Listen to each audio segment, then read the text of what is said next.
माता कौसल्या। महारानी कौसल्या का चरित्र अत्यंत उदार है। यह महाराज दशरथ की सबसे बड़ी रानी थी। पूर्व जन्म में महाराज मनु के साथ इन्होंने अपनी पत्नी रूप में कठोर तपस्या करके श्री राम को पुत्र रूप में प्राप्त करने का वरदान प्राप्त किया था। इस जन्म में इनको कौशल्या रूप में भगवान श्री राम की जननी होने का सौभाग्य मिला था। श्री कौशल्या जी का मुख्य चरित्र रामायण के अयोध्या कांड से प्रारंभ होता है। भगवान श्री राम का राज्याभिषेक होने वाला है। नगर भर में उत्सव की तैयारियां हो रही है। माता कौशल्या के आनंद का पार नहीं है। वह श्री राम की मंगल कामना से अनेक प्रकार के यज्ञ, दान, देव पूजन और उपवासों में संलग्न है। श्री राम को सिंहासन पर आसीन देखने की लालसा ने इनका रोम रोम पुलकित है। परंतु श्री राम तो कुछ दूसरी ही लीला करना चाहते हैं। सत्य प्रेमी महाराज दशरथ कैकेयी के साथ वचनबद्ध होकर श्री राम को वनवास देने के लिए बाध्य हो जाते हैं।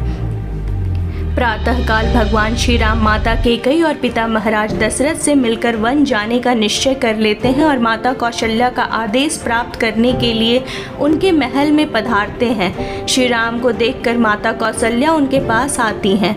इनके हृदय में वात्सल्य रस की बाढ़ आ जाती है और मुंह से आशीर्वाद की वर्षा होने लगती है। ये श्री राम का हाथ पकड़कर उनको नन्हे शिशु की भांति अपने गोद में बैठा लेती हैं और कहती हैं, श्री राम, राज्याभिषेक में अभी विलंब है। इतनी देर तक कैसे भूखे रहोगे? 2-4 मधुर फल ही खा लो।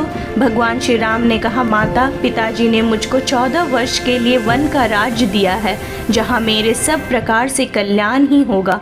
तुम भी प्रसन्नचित्त होकर मुझको वन जाने की आज्ञा दे दो। 14 साल तक वन में निवास कर मैं पिताजी के वचनों का पालन करूँगा। पुनः तुम्हारे श्री चरणों का दर्शन करूँगा। श्री राम के ये वचन माता कौशल्या के हृदय में सूल की भांति बिंध गए। उन्हें अपार क्लेश हुआ। वो मूर्छित होकर धरती पर गिर गईं। उनके विषाद की कोई सीमा ना रही। फिर वो संभल कर उठी और बोली, श्री राम, यदि तुम्हारे पिता का ही आदेश हो तो तुम माता को बड़ी जानकर वन में ना जाओ, किंतु यदि इसमें छोटी माता कैकेयी की भी इच्छा हो तो मैं तुम्हारे धर्म पालन में बाधा नहीं बनूंगी। जाओ, कानन का राज्य तुम्हारे लिए सैकड़ों अयोध्या के राज्य से भी सुखप्रद हो।